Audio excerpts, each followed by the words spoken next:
Certamente o Senhor nosso Deus não fará coisa alguma sem que antes não tenha revelado os seus segredos dos seus servos aos profetas. Pare para pensar nesse versículo. Certamente, essas não são as minhas palavras, é a palavra de Deus. Amós diz isto. Certamente o Senhor não fará coisa alguma. Em outras palavras, Deus ele trabalha em concordância com a sua palavra. E ele diz: certamente o Senhor não fará coisa alguma. A porta para se abrir, a cura para chegar, o mover. Certamente o Senhor não fará coisa alguma sem que antes não tenha revelado os segredos dos seus servos aos profetas. Que o Senhor, em nome de Jesus, o meu amigo Espírito Santo, possa revelar áreas da minha, da sua, da nossa vida, não só da minha, da sua, mas de todos os que estão aqui nesta noite, em nome de Jesus. Diga glória a Deus e aplaude esse Deus Todo-Poderoso em nome de Jesus. Queridos, por gentileza, coloque a mão no seu coração, feche os teus olhos humanos para abrir o espiritual e diga: Senhor Espírito Santo,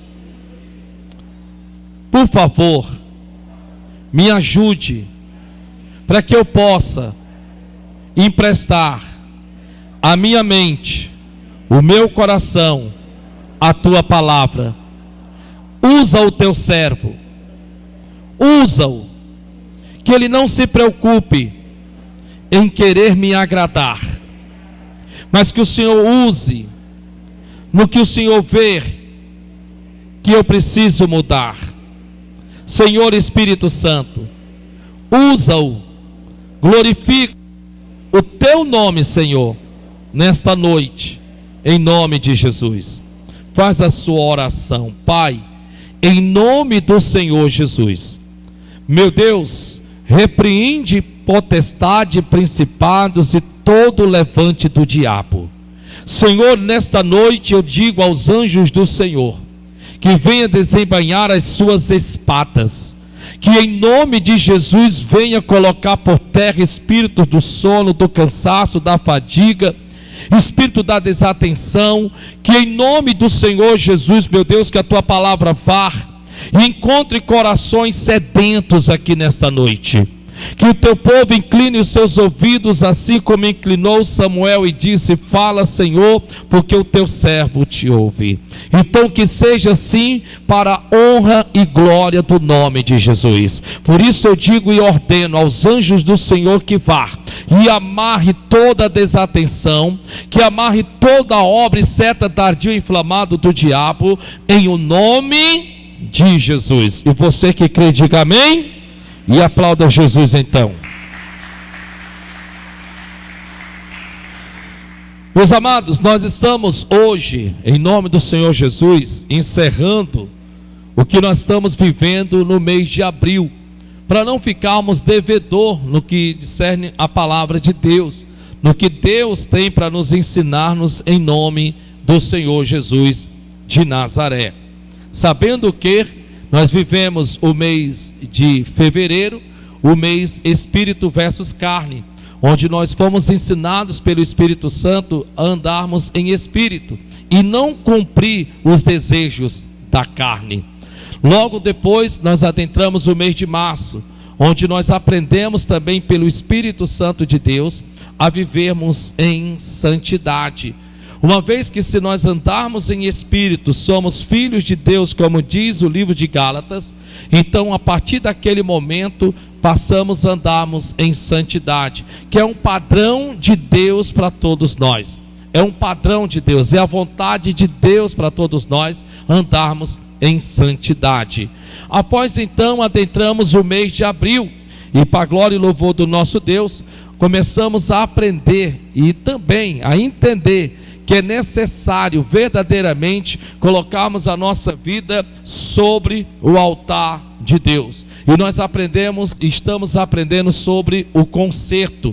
uma vez que nós já aprendemos a andarmos em espírito, uma vez que nós já aprendemos a andarmos em santidade, para louvor e glória do nosso Deus, então nós entendemos o quão importante é consertarmos áreas da minha, da sua, da nossa vida, para verdadeiramente sermos galardoados, recompensados, abençoados pelo nosso Deus.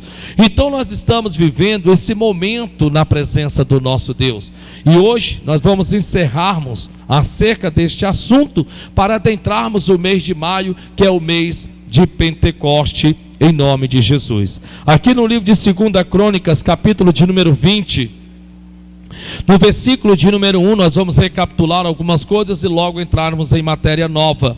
Em 2 Crônicas, capítulo de número 20, no versículo de número 1, diz assim: e sucedeu que, em outras palavras, aconteceu. Então não foi nada esperado, programado, planejado, arquitetado. Sobre quem o capítulo 20 está falando? Sobre o grande rei Jeosafá. Então esse versículo começa dizendo: e sucedeu que. Eu não sei se você já foi pego de forma repentina por algum acontecimento. Eu não sei se algo já lhe sobreveio e lhe pegou de forma desprevenida, e que às vezes você fica até meio atordoado, e às vezes começa a se levantar vários questionamentos. Por que que isso me sobreveio? Por que que isso está me acontecendo? Por que que Deus está permitindo que isso aconteça? Eu não sei se já aconteceu isso com você. É mais ou menos como se, sem percebermos, nós responsabilizássemos a Deus pelos nossos acontecimentos. Porque o bem da verdade é que esse é um dos truques mais antigos do diabo, é responsabilizarmos a Deus dos nossos acontecimentos, uma vez que sabemos todos nós que certamente o que o homem semear, certamente ceifará. Mas mesmo sabendo disso, nós queremos meio que fugir de lado. Nós meio queremos sairmos da nossa responsabilidade de como nós temos que conduzirmos a nossa vida, como pastor, como obreiro, como levita, como um membro, quer dizer, como parte do corpo de nosso Senhor e Salvador Jesus Cristo. Muitas vezes nós até levantamos determinados tipos de questionamentos e nem percebemos, que é como se estivéssemos pegando a Deus, colocando Ele na parede e dizendo: Deus, por que que o Senhor permitiu que isso me acontecesse? Por que que o Senhor, que está vendo que isso está me sobrevindo, por que que o Senhor não faz nada para me ajudar? Então muitas vezes, infelizmente, nós somos levados a esse caminho altamente perigoso, porque quando você entra nessa onda de questionamento, de interrogação, infelizmente a primeira área que vai sofrer é a sua fé, segundo, a sua vida espiritual, terceiro, a sua vida emocional. E agora você está uma pessoa cristã, um crente frio, abatido, apostato na fé e tanta coisa mais. É interessante que esse capítulo, ele começa nesse versículo justamente assim: e sucedeu, aconteceu. Foi algo que Jeosafá vai ser pego de surpresa. Claro que logo depois, no desenrolar do capítulo, você vai ver que a ficha vai cair. Ele vai acordar, ele vai despertar, ele vai entender por que que aquilo estava ali sobrevindo, por que que aquilo estava ali acontecendo. Em outras palavras, ele pôde entender que ele foi o grande responsável e o grande causador daquilo que lhe sobreveio. Então logo depois, claro, ele vai entender, ele vai perceber, mas ele começa dizendo: e sucedeu o que? Aconteceu o que? Fui pego de repente, fui pego desprevenido, eu não sabia, fui pego de surpresa. E sucedeu o que? Depois disto. É interessante, né? Porque dar de princípio aqui, ele já começa a nos dar uma deixa.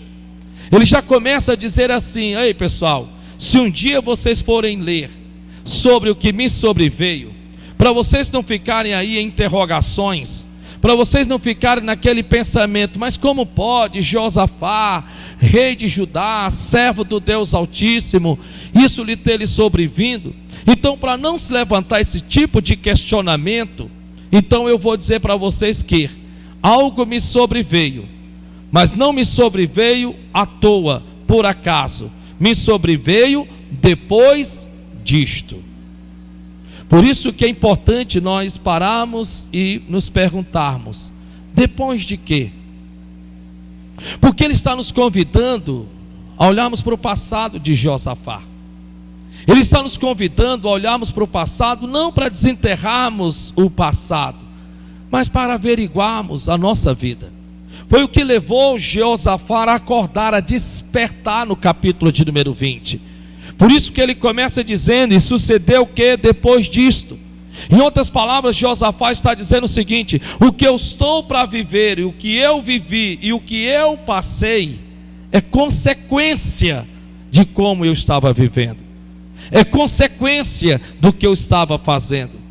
Então a ficha cai, e ele está disposto a dizer: Senhor, o Senhor em nada tem culpa do que me sobreveio. O Senhor não tem culpa de eu estar frio, o Senhor não tem culpa de eu estar apostado, o Senhor não tem culpa de eu estar sendo cercado pelos meus inimigos, a ponto de ser morto eu e toda Judá. Não, o Senhor não tem culpa de nada disso. Por quê? Porque infelizmente fui eu, através das minhas atitudes, através do meu comportamento, que infelizmente tem causado tudo isso que me tem me sobrevindo.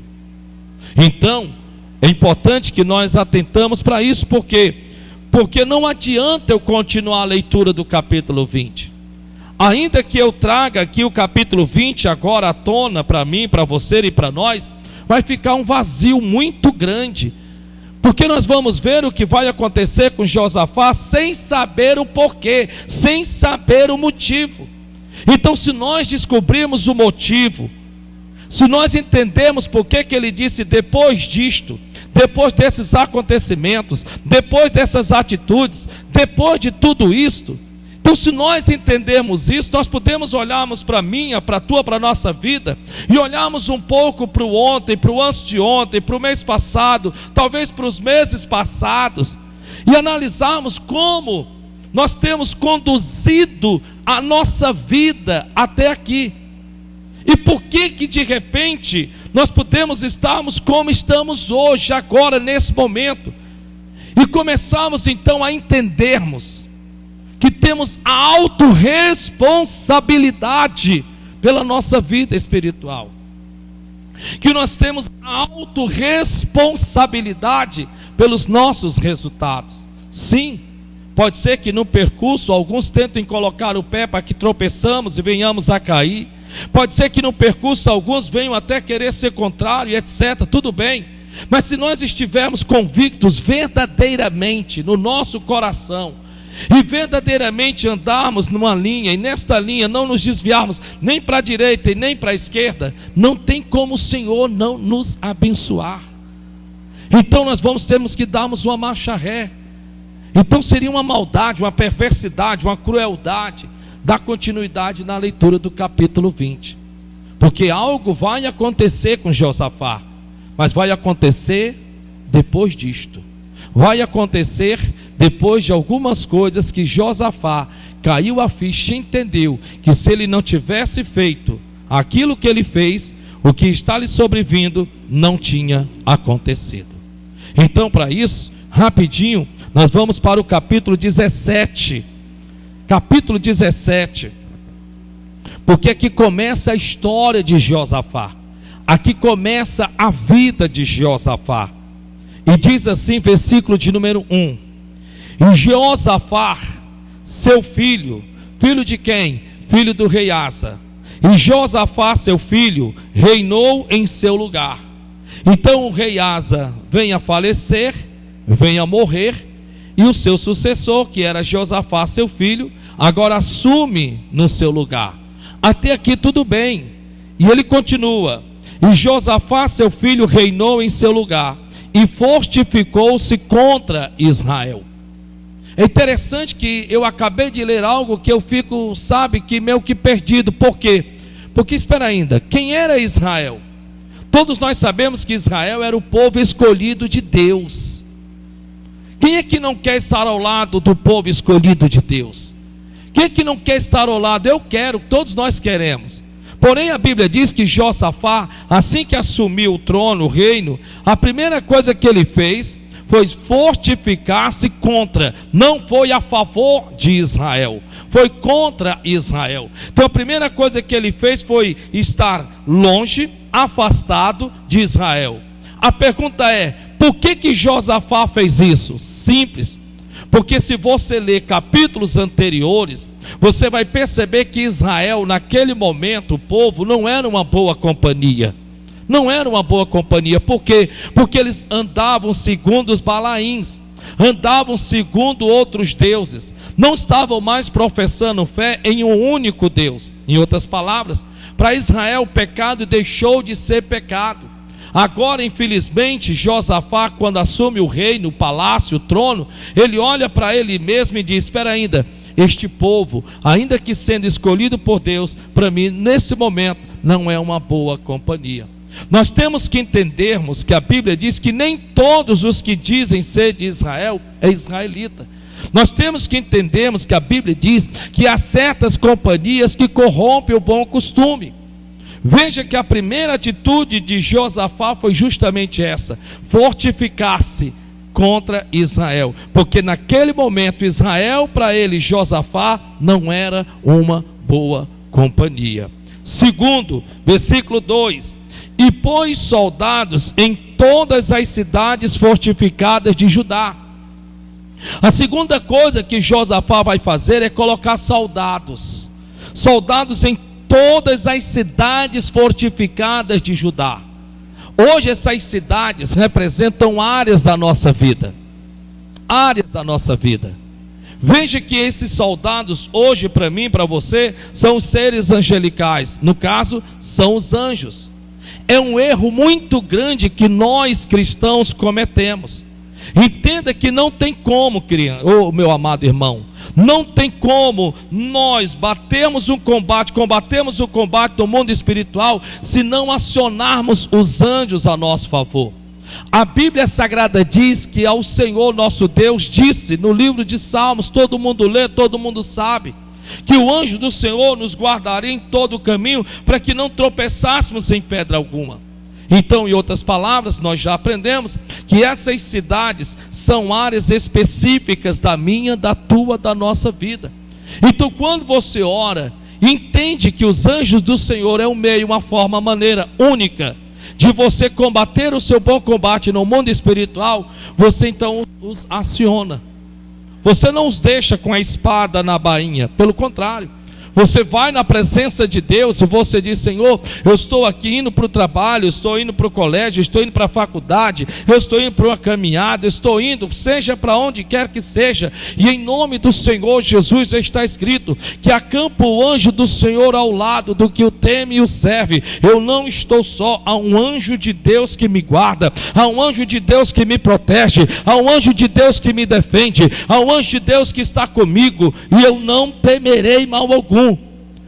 No livro de Mateus, a Bíblia Sagrada diz que todos os que vêm à vida, o Senhor lhe põe um anjo ao seu lado, e que na verdade chama-se de anjo da guarda. O próprio nome já diz o para quê e o porquê: para guardar, para proteger, para defender. Porém, muitos de nós sabemos disso, mas achamos que eles vão fazer o que é para eles fazerem só porque sabemos. Não, você precisa acioná-los. Você precisa acioná-los. Está escrito no Novo Testamento: Jesus de Nazaré disse que os que confessarem Jesus Cristo aqui na terra, o Senhor Jesus Cristo nos confessará diante dos anjos. Olha que versículo poderoso. Se não fosse necessário, Jesus não teria dito. Então, quando você diz: eu confesso a Jesus Cristo como meu único e suficiente Salvador, e se você ainda não o fez, faça o quanto mais rápido. Porque você pode ser um simpatizante, você pode gostar da pregação, você pode até se sentir à vontade numa igreja, amém. Mas o que na verdade importa para Deus é que você o confesse. Não é o que a Bíblia Sagrada diz no livro de Romanos, capítulo de número 8: eis que a palavra está junto de ti e está no teu coração, e se tu confessares a Jesus Cristo como teu Salvador, serás salvo. Veja que a Bíblia diz que nós, quando confessamos a Jesus, o próprio Senhor Jesus nos confessa diante dos anjos. Como é que isso acontece? Então, quando você disse, a partir de hoje, a minha vida pertence ao Senhor Jesus, naquele momento, o Senhor comissionou, ordenou a um anjo para que estivesse contigo diuturnamente, diariamente, a todo momento da sua vida, até o dia da nossa partida. E esse anjo está aqui agora. Sim, esse anjo está aqui agora. É Ele que nos guarda. Sabe aquele acidente que estava para acontecer, ou que aconteceu, e que de repente era para ter acontecido numa proporção muito maior, ou que de repente estava para acontecer e não aconteceu? É Ele que nos guarda, é Ele que nos livra, porque a sua palavra se nos diz. Ora, se Ele guarda a minha vida, a tua vida, a nossa vida, então é importante que façamos como Josafá, que a Bíblia diz que assim que ele assumiu o trono, o reino, ele então vai colocar soldados em todas as cidades fortificadas de Judá. Envie anjos em áreas da sua vida, financeira, conjugal, pessoal, emocional, seja em que área que for, e diga aos anjos o porquê de você o estar enviando naquela área, e pode ter certeza, você pode ver o que ele vai fazer em seu favor. Terceira coisa, e pôs soldados em todas as cidades fortificadas de Judá, e estabeleceu guarnições na terra de Judá, como também nas cidades de Efraim, que Asa seu pai tinha tomado. Veja que a Bíblia Sagrada está dizendo aqui, que agora ele vai fazer a terceira coisa. E o que é que ele vai fazer? A Bíblia Sagrada está dizendo que assim quando Josafá assumiu o reino, o que é que ele fez? Ele pegou guarnições, soldados, e colocou nas cidades que seu pai Asa já tinha tomado. Em outras palavras, ele vai guardar, proteger aquilo que já era seu. Entenda uma coisa, todos nós sabemos que as bênçãos do Senhor é irrevogável. Diga comigo, as bênçãos do Senhor é irrevogável. Deus nunca vai tomar uma bênção que te dá, porque Deus não é Deus de duas palavras. Ele deu, ele está dado, não tem para onde correr. Porém, na Bíblia não está escrito que Satanás não possa fazer de tudo para tomar. E aí é que está. Você tem que entender que o inimigo, Satanás, aquele infeliz, ele não quer a minha, a sua, a nossa felicidade. Não. Ele quer nos tirar a paz. Ele quer nos tirar a nossa alegria. Ele quer tirar-nos a nossa vida, o prazer de viver. E para isso, o que é que ele vai fazer? Ele vai fazer de tudo para roubar de você as suas promessas. Você deve se lembrar de Davi. A Bíblia Sagrada diz que Davi, em um certo momento, indo ao campo de batalha, ao voltar para a sua cidade, a cidade de Ziglag, ele deparou-se com uma cena que ele jamais esperava. Os seus inimigos tinham adentrado a cidade na sua ausência, e na ausência dos soldados. E a Bíblia diz que tinham sitiado a cidade. Levaram esposas, levaram filhos, levaram gado, levaram ovelhas, levaram tudo. Tudo eles levaram. Não tinha mais nada. A Bíblia diz que o desespero foi tão grande que eles rasgaram as suas vestes e começaram a chorar em gritos e prantear. O que é interessante que a Bíblia Sagrada diz que alguns soldados queriam apedrejá-lo, culpá-lo por tudo aquilo que tinha acontecido. Porém a Bíblia diz, está lá escrito no livro de 2 Samuel, que Davi fortaleceu-se no Senhor. Ele foi buscar a presença de Deus, e quando ele buscando a presença do Senhor, o Senhor falou ao seu coração: levanta-te, Davi, e vai, e traz de volta as promessas roubadas. Mas espera ainda, traz de volta as promessas roubadas? Promessas? Mas o que o inimigo levou não foi o gado, as ovelhas, e todo o ouro e toda a prata, e tudo quanto eles tinham? E depois eles não tocaram fogo nas tendas, nas cabanas em que eles moravam? Mas como? Trazer de volta as promessas roubadas, tomadas, tiradas, arrancadas do meio de ti? É interessante que tudo aquilo que Davi tinha conquistado era a promessa de Deus. teu marido é uma promessa de Deus, tua esposa é uma promessa de Deus, teus filhos são promessas de Deus, a tua empresa é uma promessa de Deus. Tudo que chega até você por meio da oração, por meio da fé, é uma promessa de Deus. E você tem que ser aquela pessoa que está disposta a guardar, proteger e defender. Porque senão o inimigo vem, cria situações, cria meios, cria maneiras para fazer com que essas promessas que Deus te deu passe entre os seus dedos e você fique a chupar e olhar só com um olhar e só em desejar, almejar, enquanto que o inimigo levou. Então, em nome do Senhor Jesus, Josafá está nos dando aqui, para a glória de Deus, um grande ensinamento.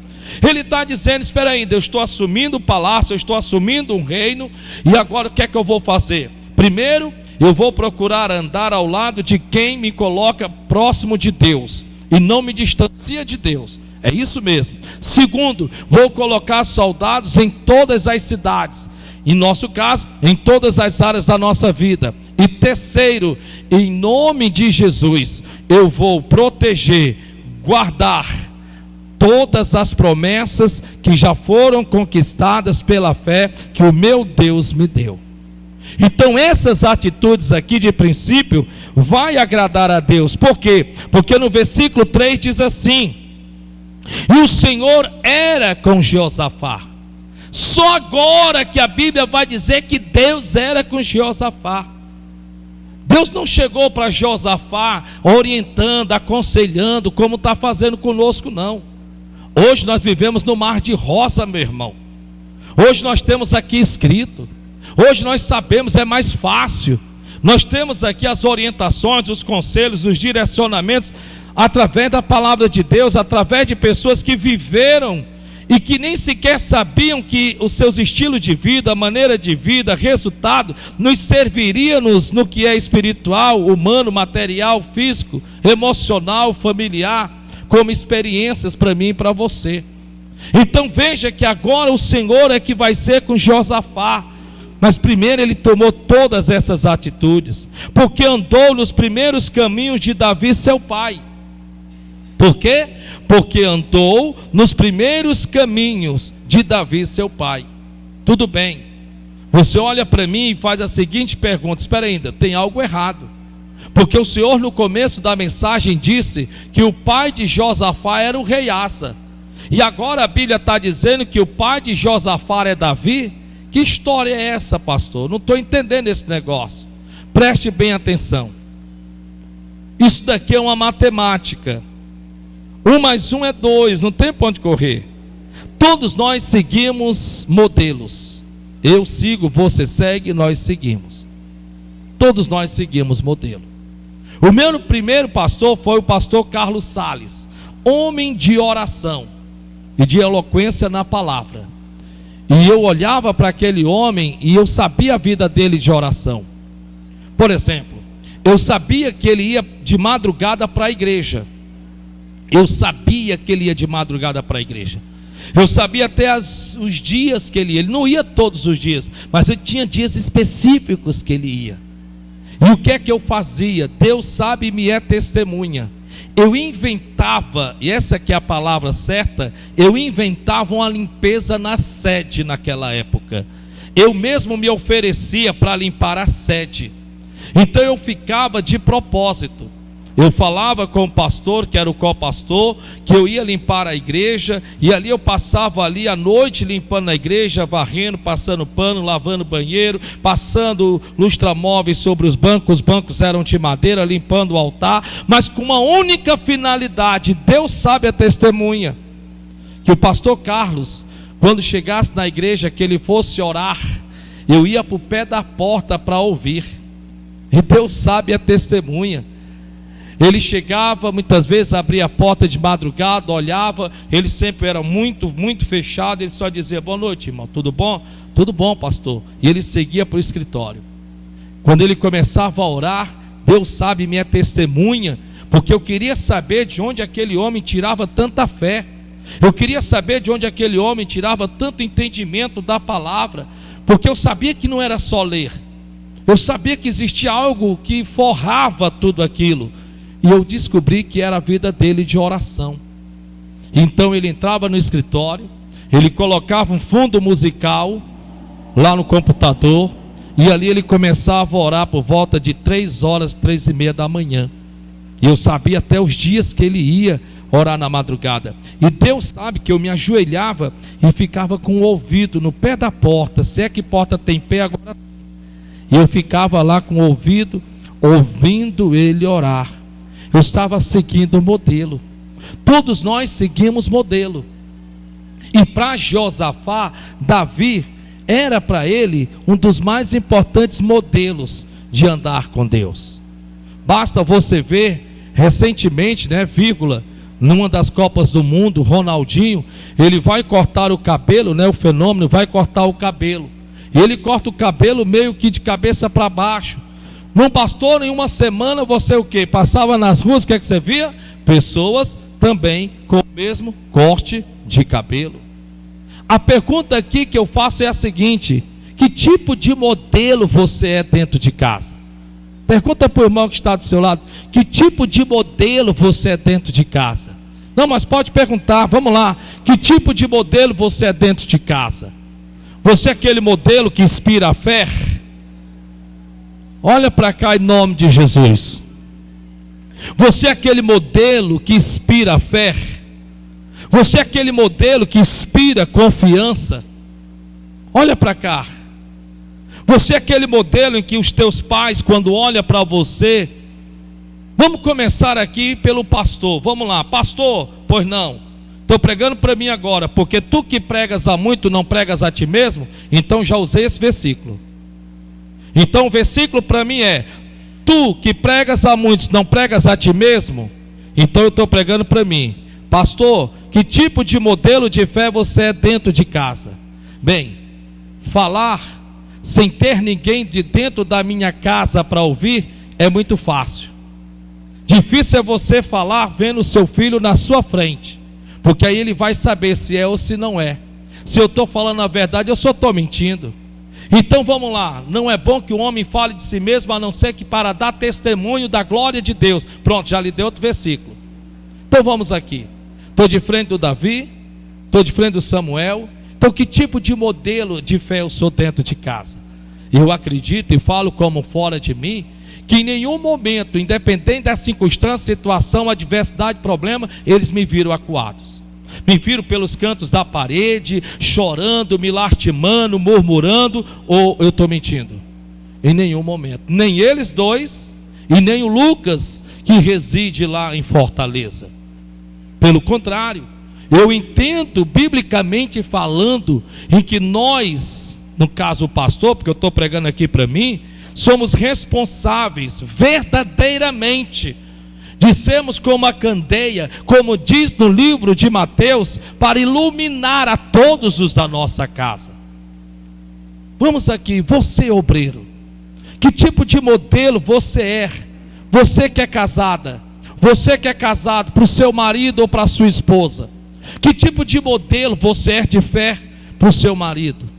Quando a coisa aperta, quando a coisa, lhe pega de surpresa, quando vem uma luta, o que eles veem em você? Qual é a sua atitude? Qual é a sua ação? Para você, filho, obreiro, porque a Bíblia Sagrada diz, está escrito em relação aos tais, no caso obreiros, a Bíblia diz que nós havemos como obreiros de nos apresentar aprovados. Está na Bíblia. Que todo obreiro se apresente aprovado e que maneje bem a palavra da verdade. Você, filho, como obreiro, porque você não deixa de ser obreiro, porque você sai da igreja, você tira a farda, não, você, aos olhos dos teus pais, você é obreiro. Na hora do pecapacapá, quando eles olham para você, será que os teus pais podem chegar para você e dizer assim: meu filho, eu não quero falar com você como filho, eu quero falar com você como obreiro, como dispenseiro da casa de Deus, como quem tem a chave da dispensa? Meu filho pode, por favor, eu estou passando uma luta, uma dificuldade, meu filho pode orar por mim? Meu filho pode interceder por mim? Porque sim, isso é possível sim. A questão é que tipo de modelo você é dentro da sua casa. Que tipo de espelho você tem sido dentro do seu lar? Que tipo? Você é membro do corpo de Cristo. Que tipo de modelo de fé você tem sido? aquele tipo que passa confiança, que passa ousadia, que passa intrepidez, que passa coragem, daquele que diz: olha, sou como Paulo, orei ao Senhor e aqui nesta casa ninguém vai padecer não. Você é esse tipo? Isso é muito importante, porque nós queremos que papai e mamãe nos siga, nós queremos que o marido nos acompanhe, nós queremos que a esposa esteja do nosso lado. Mas eu te pergunto, tudo bem, ok, glória a Deus por isso, mas o que eles veem em você quando olha para você? O que eles veem em você quando olha para você? Vem uma mulher de fé, vem um homem de fé, vem um pastor de fé, ver um obreiro de fé. O que eles veem em você? Em santidade, no que você fala. O que eles veem em você? O que eles olham para você? O que eles estão vendo em você? Estão vendo comportamentos e atitudes que eles podem dizer: uau, que eles podem seguir, que eles podem acompanhar, que eles podem estar ao lado? Então veja que aqui a Bíblia diz que Josafá, ele vai tomar uma decisão. E qual é a decisão? A Bíblia diz que ele vai andar exatamente nos caminhos de Davi, seu pai. Então nós seguimos modelo. A pergunta é: que tipo de modelo você é? Você é o tipo de modelo que inspira? Você é o tipo de modelo que motiva? Você é o tipo de modelo que conta comigo, nós estamos juntos? Não é mais só 2 joelhos que se curvam, são 4 joelhos agora que se prostram. Que tipo de modelo você é? Quando sua esposa está com medo, o que é que você faz? Pastor, eu peço a mão dela também para comer o restante das unhas que ela já começou a comer. É isso? Que tipo de modelo você é? Sua esposa pode chegar para você e dizer assim: meu filho, eu queria muito que você unisse-se com fé em oração comigo. Ou de repente ela não pode fazer isso porque quando olha para você, você está lá acuado, assustado, apavorado. Seus pais. Será que seus pais podem chegar para você e dizer assim: meu filho, eu estou querendo que você una a sua fé com a minha fé. Eu estou precisando que você faça isso comigo. E aí? Que tipo de modelo? É o que inspira? É o que motiva? É o que incentiva? É o que encoraja? É o que estimula? É o que coloca de pé? Nós não seguiríamos a Cristo se Ele não nos servisse como modelo.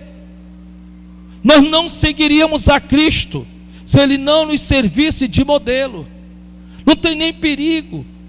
Como Josafá não seguiria a Davi se também a esse não lhe servisse como modelo. Então a pergunta é esta, e aí ele vai continuar dizendo, versículo 4: antes buscou ao Deus de seu pai. Antes o quê? Buscou ao Deus de seu pai. De repente Davi, Samuel e Lucas talvez vão poder dizer assim: eu tenho buscado o Deus de meu pai. Que é algo que eu já disse para eles, o que Davi falou para Salomão, que foi o maior conselho que Davi deu a Salomão.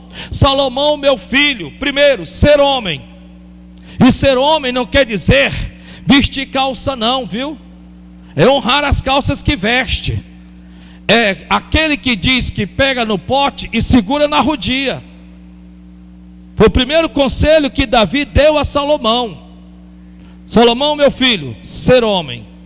O segundo conselho está lá escrito nas Sagradas Escrituras: e procura conhecer o Deus de teu pai. Procura conhecer o Deus de teu pai. Quando o teu filho olha para ti, papai, ele vê Deus em você. Ele vê Deus em você. Ele vê quando as coisas saem do eixo, quando as coisas não dão certo. Você está dirigindo o seu carro, de repente o pneu fura, o que é que você faz? Eu esculhambo logo: droga de vida, miséria de vida, ou sorte ou azar, isso é uma infelicidade, uma miséria dessa não presta não. É isso que você é como modelo para o seu filho, papai? Quer dizer então que o seu filho está vendo a sua nudez? Quer dizer que esse é o testemunho que você está dando para o seu filho? Uma das coisas que você tem que entender é que os filhos não estão preparados para ver a nudez dos pais. Não estão. Nós somos fracos, somos frágeis, somos. Todos nós somos, porque somos seres humanos. Mas você tem que entender que existem momentos definidores na vida entre você ganhar e perder.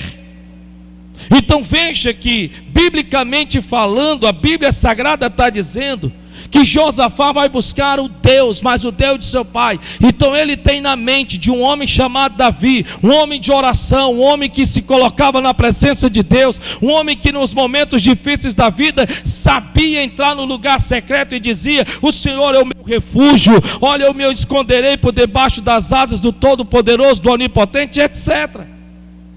Você, mãe, então, se nós formos aqui, nós vamos longe. Nós queremos sim que eles sigam a Cristo, mas eles estão vendo Cristo em você. Então, para nós darmos continuidade, ele diz: antes buscou ao Deus de seu pai, andou nos seus mandamentos e não segundo as obras de Israel. Então ele não andou segundo as obras de Israel. E aí logo depois você vai ver no versículo de número 5: e o Senhor confirmou o reino na sua mão. Diga glória a Deus por isso. Não está fraco. A mensagem ainda vai melhorar. Espera ainda, você vai ver. Olha o que a Bíblia Sagrada está dizendo: que agora Deus vai confirmar verdadeiramente a Josafá o reino. Está aqui escrito, ó: e o Senhor confirmou o reino na sua mão. E diz mais: e todo Judá deu presentes a Josafá. Deus começou a usar pessoas de perto e de longe para favorecer a Josafá. Deus decretou no domingo passado que Ele vai usar pessoas de perto e de longe. Uma vez que você siga o que Deus está nos orientando, Ele vai usar pessoas para te abençoar. Não, está fraco, você não está precisando de bênção, porque quem está precisando de bênção diz: eu seguro, eu agarro, eu tomo posse, é minha, não é mais de ninguém, porque eu preciso ser abençoado. Então eu vou profetizar mais uma vez: se o Senhor se agradar de mim, se agradar de você, se agradar de nós, e se agradar não tem nada a ver em ser crente não, que você pode ser crente e Deus não está em nada se agradando de você, por conta de atitudes e comportamentos, não. Tudo bem, mas aqui a Bíblia está dizendo que Josafá fez o que fez, e a Bíblia diz que o Senhor confirmou o reino e ainda vai usar pessoas para abençoá-lo. Eu decretei domingo passado, em nome de Jesus, foi aqui que encerrou a mensagem domingo passado: se Deus se agradar de você, Ele vai usar pessoas de perto e de longe para te abençoar. Agora olha para o irmão que está do seu lado e diga: fácil é começar. Preste atenção agora, e é rápido. Quando você ler o capítulo 17, você tira o chapéu para Josafá. Você vê que Josafá está fazendo tudo correto, tudo certo, ó, como manda o figurino. Só que Satanás, o diabo, sabe, ele tem todo o tempo do mundo, tempo que nós não temos. E ele diz, a Bíblia, que é arco inimigo, que ele arma ciladas. Você está aqui nessa noite em nome de Jesus? Você realmente está aqui nessa noite em nome de Jesus? Quando você vai para o livro de Provérbios, e não precisa ir lá não, eu vou lá e vou ler rapidinho. Quando você vai no livro de Provérbios, existe um versículo que me chama muito a atenção na palavra de Deus, e preste atenção nele aqui agora. Provérbios capítulo 1, versículo de número 17, está escrito assim: na verdade é inútil, que quer dizer desnecessário. Preste atenção, olhe para cá agora. Na verdade é inútil, é desnecessário estender-se a rede ante os olhos de qualquer ave. Eu vou ler de novo. Esse versículo aqui é tremendo. Na verdade é inútil, desnecessário. Olhe para cá, levanta a cabeça. Olha o que a Bíblia diz. Na verdade é inútil, desnecessário, sem necessidade alguma, estender-se a rede ante os olhos de qualquer ave. Sabe o que ele quer dizer aqui nesse versículo? Que é inútil, é desnecessário. Desnecessário o quê? Armar ciladas diante da ave, se você estiver avisado a ave que a cilada está à sua frente. Preste atenção nesse versículo. Quem disse foi o grande rei Salomão. O que o rei Salomão está dizendo é que o caçador, quando ele sai para caçar, ele não sai avisando a sua presa, não. Vocês estão aqui mesmo de verdade? Uma das coisas que o inimigo mais odeia é o progresso do cristão. Ele dificulta o progresso do ímpio, mas ele odeia o progresso do cristão. O ímpio pode até progredir, e para não ser assim, sabe, faca na manteiga, quer dizer algo fácil, ele dificulta. Mas a do cristão não, é diferente. Além dele dificultar, ele odeia o progresso do cristão. E esse versículo fala exatamente sobre o que nós vamos vermos aqui em 2 Crônicas, capítulo de número 18. 2 Crônicas 18, rapidinho agora, em nome de Jesus. Agora diz a Bíblia Sagrada, em versículo de número 1, diz assim: tinha, pois, Josafá riquezas e glória em abundância, e aparentou-se com Acabe. Vou ler de novo. Tinha, pois, Josafá riquezas e glória em abundância. Olhe para cá, por favor, em nome de Jesus. O que tinha Josafá? Riquezas e glória em abundância. A vida dele estava abençoada. Estava ou não estava, pessoal? Estava tudo indo muito bem. Estava ou não estava, pessoal? Estava. Existem 3 fases na vida do cristão. 3 fases. Guarde esse conselho no teu coração. E eu tenho percebido que ao longo do tempo, essas 3 fases, ou porque nunca foram ensinadas, ou já foram, mas colocaram de lado, não deram a importância, vira e volta você vê cristãos caindo em meio a elas. A primeira fase do cristão é a fase da dificuldade. É a fase que todos nós já vivemos, ou talvez você esteja vivendo ela aqui agora. Preste atenção.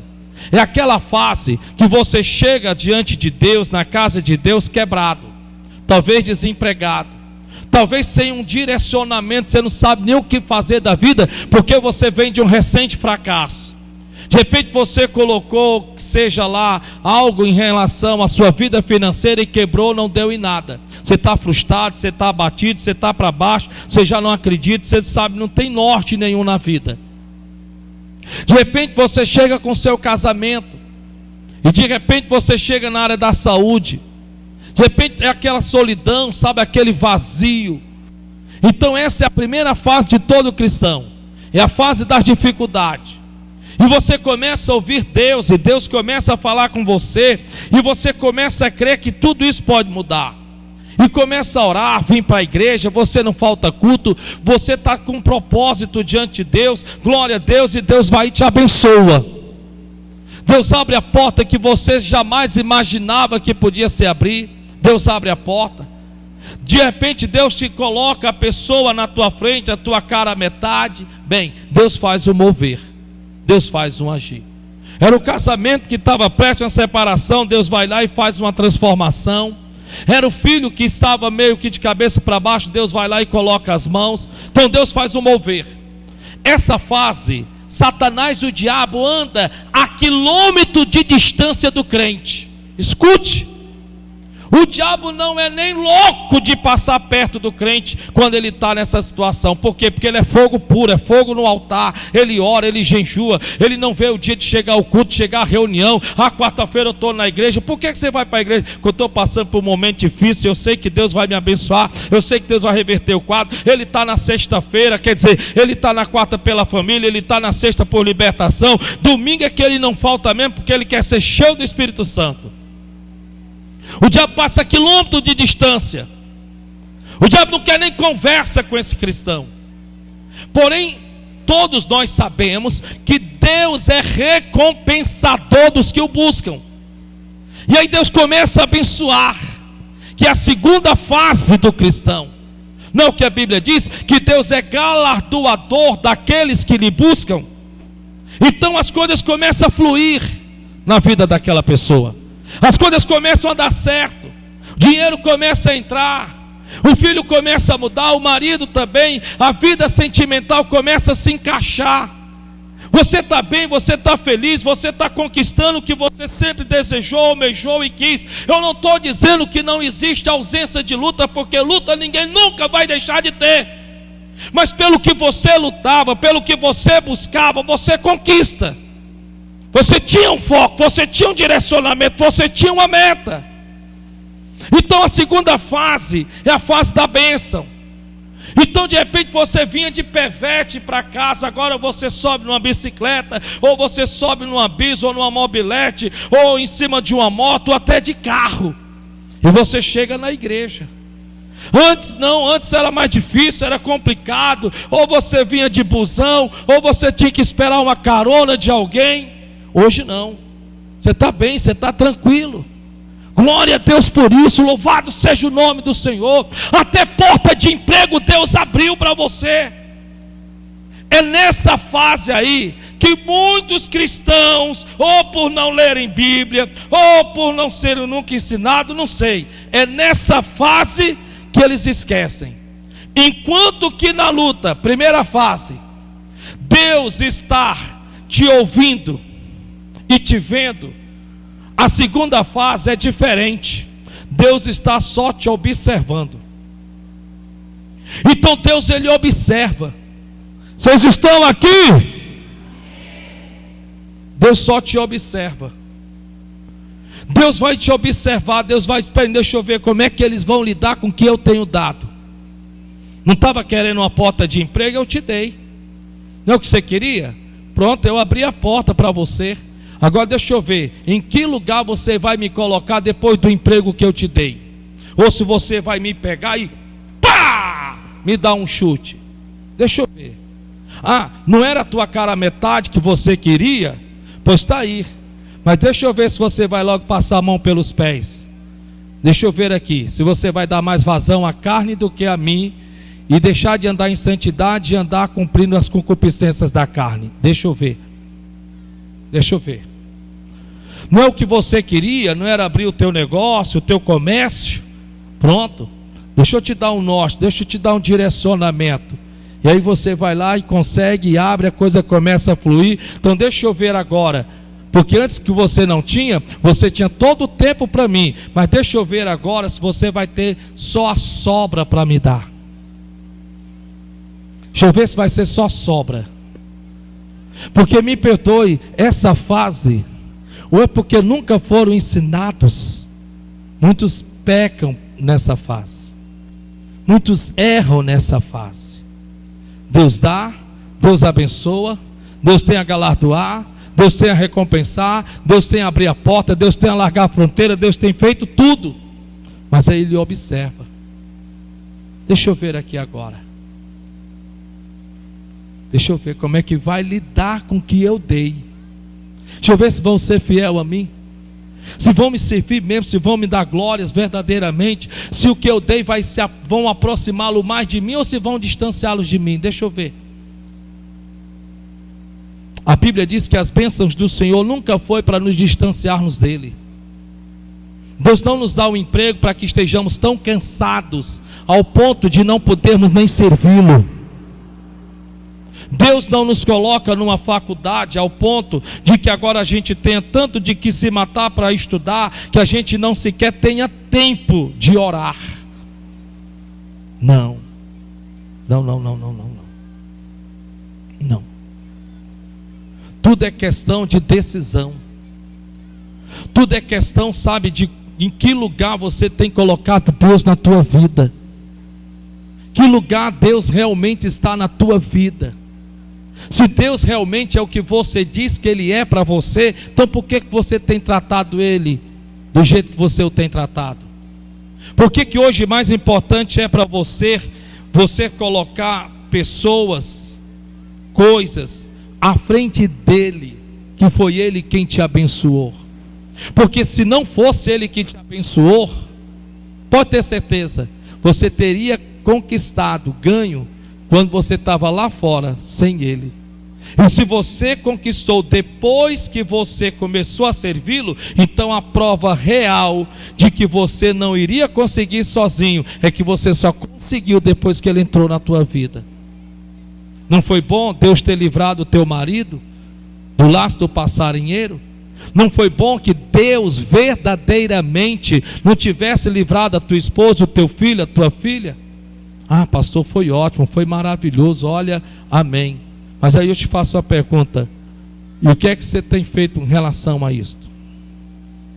Porque Josafá, diz a Bíblia, que ele agora vai para a terceira fase. Sabe qual é a terceira fase? É a pior, é sermos provados naquilo que Deus nos dá.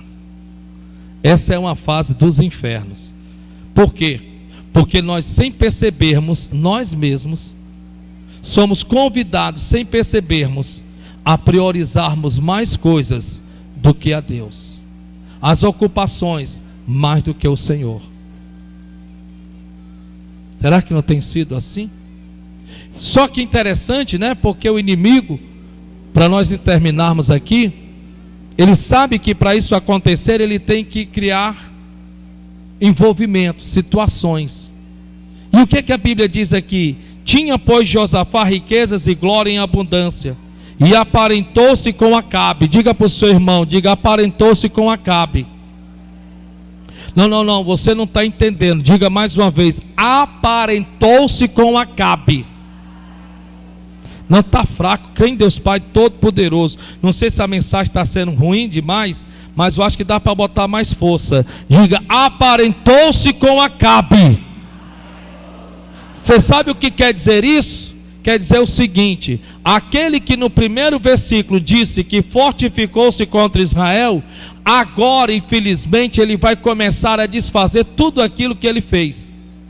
Quem era Acabe? Rei de Israel. É interessante, né?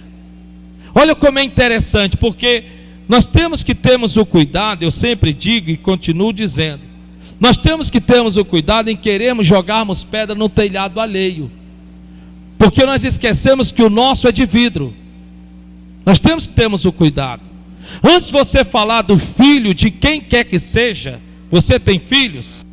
Ei, fecha a boca, fecha a boca, fecha a boca. Antes de você falar do marido de quem quer que seja, da esposa de quem quer que seja, você tem seu marido, você tem sua esposa?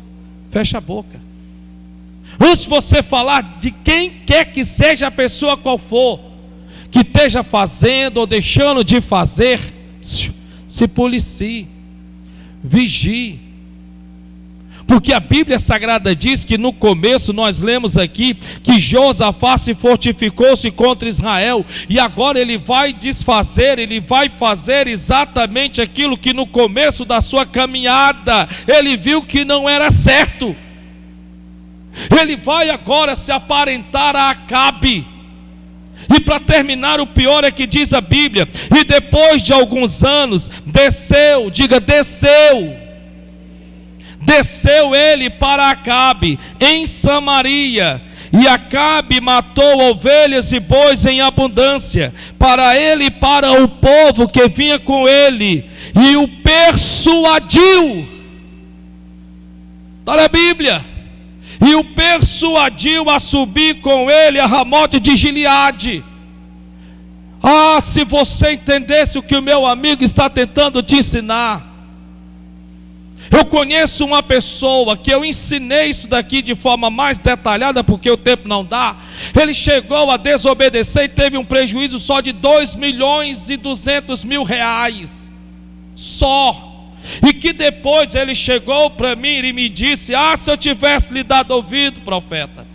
E eu pensei que o senhor falando o que estava falando contra mim, mas eu quis dar ouvido a outro, e porque o outro falou o que eu queria, eu perdi 2.200.000, e eu não sei o que fazer para pagar tanto dinheiro. Eu não sei nem por onde começar. Eu olhei para os olhos dele e disse: querido, em nome de Jesus, vamos orar, vamos jejuar, vamos pôr o joelho no chão, vamos se humilhar. Não vai ser da noite para o dia, mas se Deus ver sinceridade no teu coração, ver arrependimento, Deus vai reverter essa situação. Sabe o que é interessante? Que a Bíblia diz que agora ele vai aparentar-se a Acabe. E a Bíblia diz que ele vai descer a Samaria, ele vai sair da sua posição. E a Bíblia diz que Acabe vai recebê-lo com a cara fechada. Acabe vai recebê-lo com a cara ruim. Amém? Não, Acabe vai fazer festa. Quem é que não gosta de ser celebrado, irmão Álvaro? Quem é que não gosta de ser bajulado? Quem é que não gosta de ser lambido? Todo mundo gosta de ser lambido, todo mundo gosta de ser bajulado. Esse é um dos grandes truques do diabo. Se o diabo chega para Eva dizendo que era diabo, ainda hoje não estava no paraíso. Ele agora vai chegar, gostou da lambida? Ele agora vai chegar e vai fazer festa para Josafá. Vai tratar Josafá, colocá-lo no pináculo do templo, vai fazer tudo o que Josafá quer, ou que deseja, ou que almeja, vai celebrá-lo, vai comemorá-lo. Cuidado com isso, meu irmão. Cuidado com quem te bajula. Cuidado com quem vê o erro e não diz que está errado. Cuidado com quem chega para você e ao invés de te repreender no erro, passa a mão por cima. Esses tais não querem o teu bem. Cuidado, porque agora ele vai dizer o seguinte: ele prepara uma mesa farta, Josafá se senta na mesa e agora ele vai lançar a rede. Lembra do versículo que eu li? Que a Bíblia Sagrada diz, está escrito, que é inútil, desnecessário, que o caçador prepare uma cilada diante da sua caça, o tendo avisado. Se você chegar para a ave e dizer: olha, ave, eu estou preparando uma cilada para ti lá na frente, o que é que você acha que essa ave vai fazer? Ela vai passar por lá? Não, ela vai evitar. Se o inimigo, o diabo, chegar para você e dizer que determinados tipos de amizade corrompe o bom costume, o que é que você acha que você vai fazer? Você vai continuar andando com a pessoa? Você vai continuar no WhatsApp da vida, fofocando, falando mal? Você vai continuar no trabalho se unindo com pessoas que se levantam contra a pessoa que Deus usa para te abençoar, que é o teu patrão? Claro que não. Ele vai querer conquistar a tua confiança, a tua amizade, e depois que ele tiver feito isso, ele passa a perna em você e você fica a ver navio. Veja que a Bíblia Sagrada diz que agora ele vai dizer: e o persuadiu e subiu com ele a Ramote de Gileade. Persuadiu. O diabo tem a persuadir rápido, porque Acabe, rei de Israel, disse a Josafá, rei de Judá: irás tu comigo a Ramote de Gileade? E ele lhe disse: como tu és, serei eu.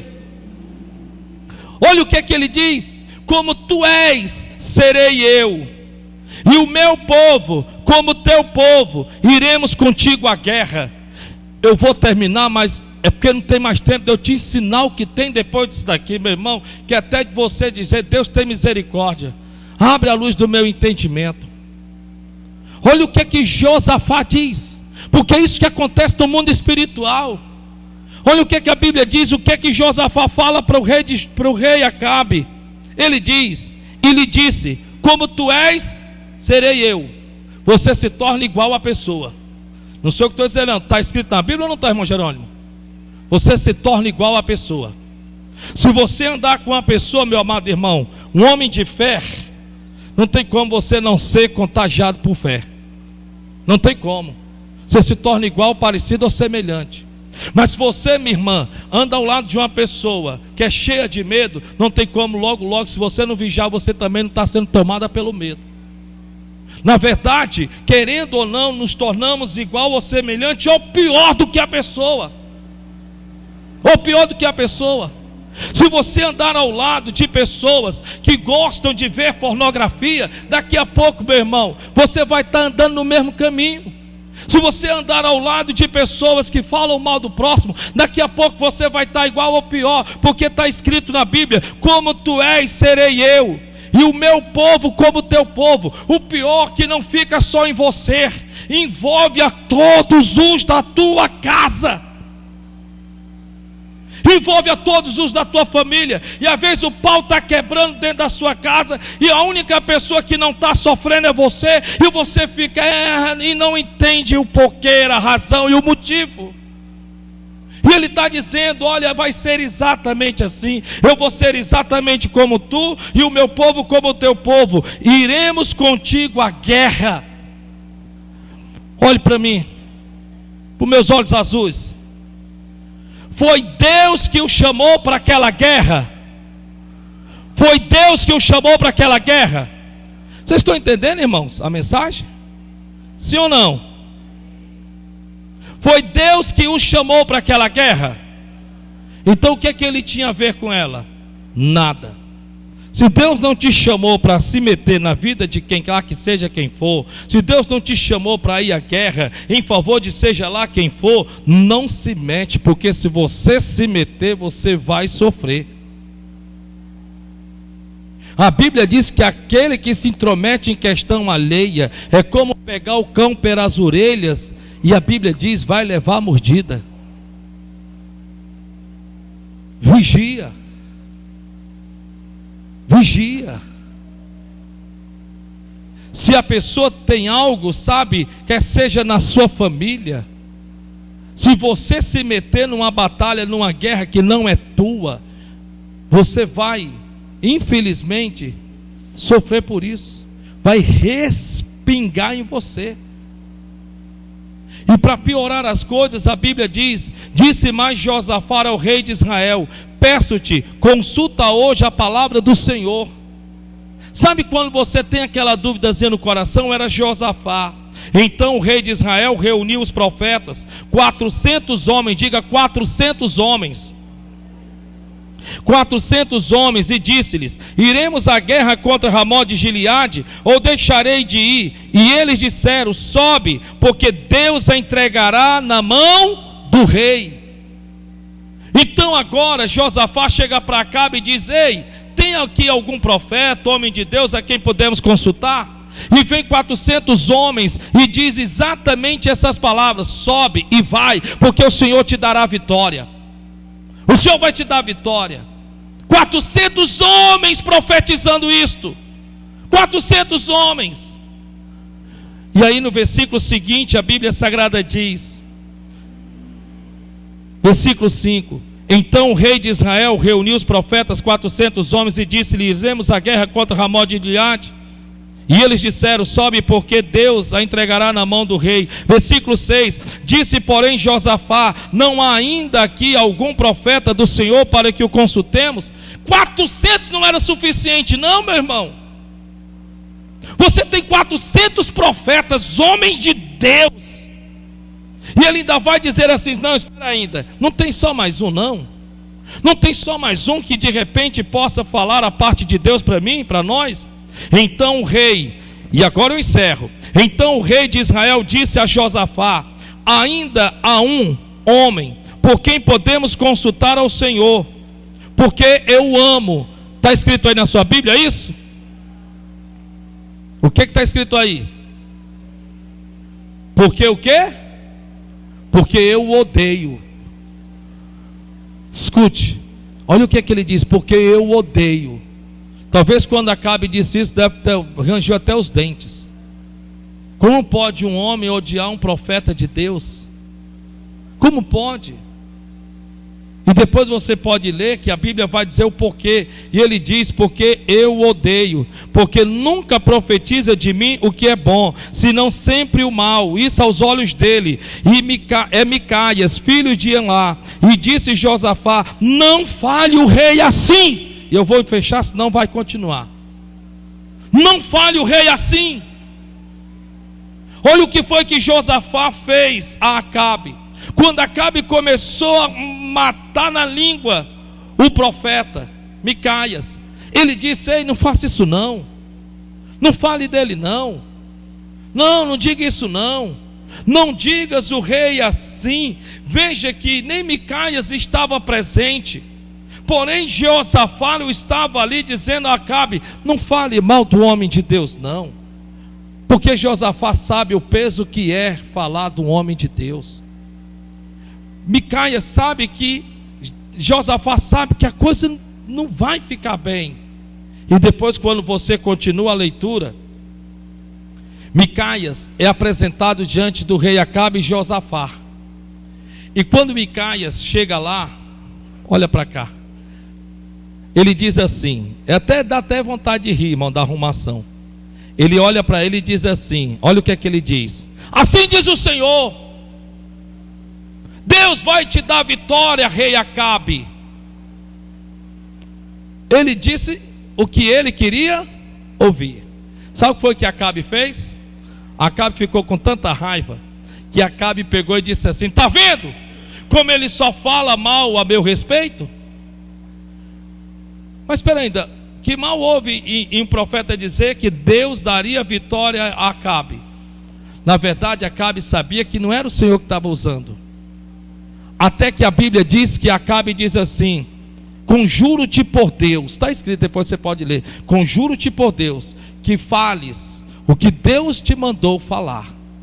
E aí Micaias, o profeta, diz: pois assim diz o Senhor, tu, rei Acabe, perecerá nas mãos dos teus inimigos, e tu, Jeosafá, por ter se alinhado a Acabe, tu também padecerá. Em resumo da conversa, pegaram o profeta, mandaram chicoteá-lo, colocaram no calabouço. Acabe foi à batalha com Jeosafá. Jeosafá se disfarçou-se, deixou suas vestes reais e colocou as vestes de um soldado comum. Assim como Acabe. E para terminar, no campo de batalha, um homem está na Bíblia, um homem lança uma flecha para cima. E a flecha vai, e entra no cantinho da armadura de Acabe e o mata. E na mesma hora vem o inimigo e mostra e vai lançar uma flecha contra Jeosafá. E assim que vai lançar a flecha, Jeosafá diz: Senhor meu Deus, tem misericórdia de mim e perdoa-me pela maldade do meu pecado. E a Bíblia diz: e o Senhor ouviu a Jeosafá e o poupou. Hoje nós encerramos, em nome do Senhor Jesus, pela misericórdia de Deus, nessa simples mensagem que Deus nos deu nesta noite, que Ele possa ter falado ao nosso coração verdadeiramente, que a gente possa, olhar para nós e vermos em todas as áreas que Ele falou da nossa vida e crer: Deus te chamou para vencer. Amém? Aplauda o Senhor, que Deus abençoe em nome de Jesus.